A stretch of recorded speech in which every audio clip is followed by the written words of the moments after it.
Jamen, jeg har fundet en piste her med lidt småpukler på og lidt udfordrende terræn. Jeg synes sådan set godt, jeg kan køre det, men jeg kunne godt tænke mig at blive lidt mere bevægelig. Kunne køre lidt mere dynamisk ned over det. Jeg kører lidt i min komfortzone her, og jeg skulle måske udfordre mig selv en lille smule mere. Så på de næste par ture her, så vil jeg prøve at stille og roligt gøre det lidt sværere for mig selv. Udfordre mig selv på balancen, og så komme tilbage igen. Og så måske mærke lidt overskud. Den første udfordring, jeg giver mig selv, det er at køre det samme stykke her igen, men med åbne støvler. Så jeg åbner lige de to øverste spænder her. Op. Plus. Jeg lige tager mit velcro-bånd, der sidder her også. Åbner det og frem og lige sætter det på sådan her. Gør jeg på begge ski, og så kører jeg det igen.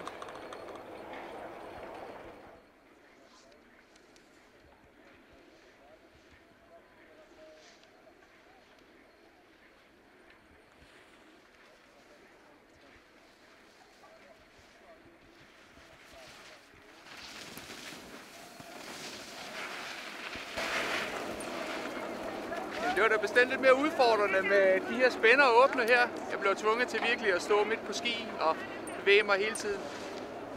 Jeg havde ikke nær så meget overskud nu her. Rigtig presset. Jeg kunne stadig svinge, så jeg tror, jeg prøver at gøre det lidt sværere for mig selv. Det næste jeg vil gøre, det er at beholde åbne støvler, men jeg vil stille min stave. På den måde så bliver det endnu sværere for mig at udløse svinget og holde balancen. Udfordring nummer 2. Åbne støvler uden stave.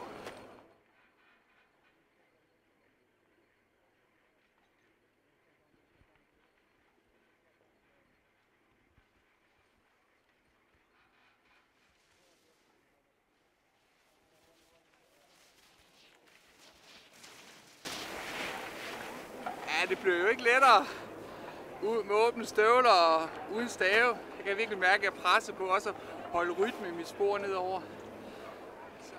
Jeg føler også stadigvæk, at jeg måske har lidt mere i mig. Jeg kan måske godt gøre det lidt sværere for mig selv endnu. Så jeg prøver en sidste gang. En tredje udfordring. Åbne støvler uden stave. Og så prøver jeg at lægge armene ind her for virkelig at udfordre min balance.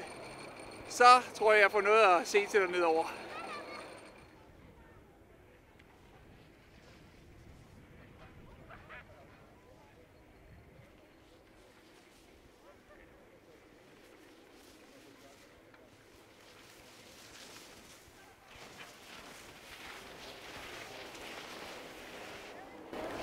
Nu begynder det at blive rigtig svært. Jeg har åbne støvler, jeg har ingen stave, og jeg er blevet nødt til at udfordre min balance her ved at holde her. Jeg føler virkelig, at jeg skal arbejde nedover, og er rigtig langt ude af min comfort zone.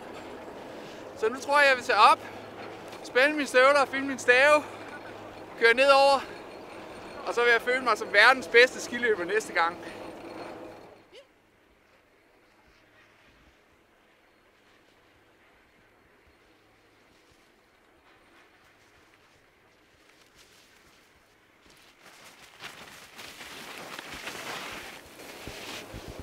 Virkelig fedt.